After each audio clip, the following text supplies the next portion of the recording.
नमस्ते मित्रांनो. तुम्ही बऱ्याच वेळेला ऐकलं असेल राईट, की काही लोकं म्हणतात, की माझी मेमरी खूप वीक आहे किंवा माझ्या मुलाला ना लक्षातच राहत नाही. तो अभ्यास करतो पण लक्षात राहत नाही. तुम्ही असं ऐकलं असेल राईट, की काही लोकं स्वतः पण म्हणतात, मी बऱ्याच वेळेला हे वाचतो पण विसरायला होतं मला. आता विसरणं ही एकदम नॅचरल गोष्ट आहे. त्यात काही मोठी गोष्ट नाही आहे. पण आपण काही गोष्टी विसरतो, पण काही गोष्टी आपण विसरत नाही. आता समजा तुम्हाला उद्या उठून सकाळी उठून दात घासायला सांगितले, तर तुम्ही असं कधी म्हटलं का, अरे मी विसरूनच गेलो की दात कशी घासायची असतात. कधी असं होतं?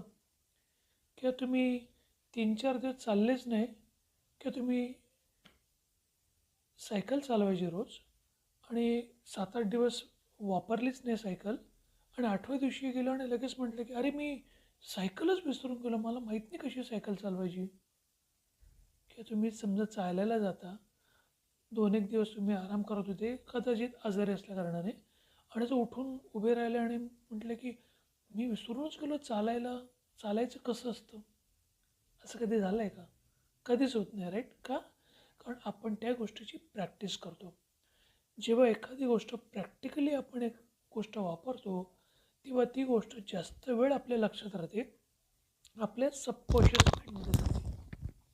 तर तुम्ही जर या सगळ्या गोष्टी केल्या असतीलच, जर त्या आपल्या सबकॉन्शियस माइंडमध्ये गेल्या, तर आपल्याला काही गोष्टी लक्षात ठेवायची गरज नाही. आणि त्या सगळ्या गोष्टी तेव्हाच राहतात, जेव्हा आपण ती गोष्ट फार महत्त्वाची आहे असं समजतो. 1, 2 त्याची रोज प्रॅक्टिस करतो, किंवा 3 त्या गोष्टीची आपल्याला अत्यंत गरज आहे, त्याच्याशिवाय आपलं जीवनच होऊ शकत नाही, अशी सिच्युएशन असते, तेव्हा केलेल्या गोष्टी आपण कधी विसरत नाही. म्हणून आपण असं म्हणण्यापेक्षा की माझ्या लक्षातच जात नाही, त्यापेक्षा मी या गोष्टी प्रॅक्टिकली कशा करीन, की जेणेकरून मला जास्त वेळ त्या लक्षात राहतील. होपफुली या शेअरिंगमधून आपल्याला ती गोष्ट समजली असेलच. धन्यवाद ही गोष्ट ऐकल्याबद्दल, समजण्याबद्दल. आपला दिन शुभ हो. Thanks and bye for now.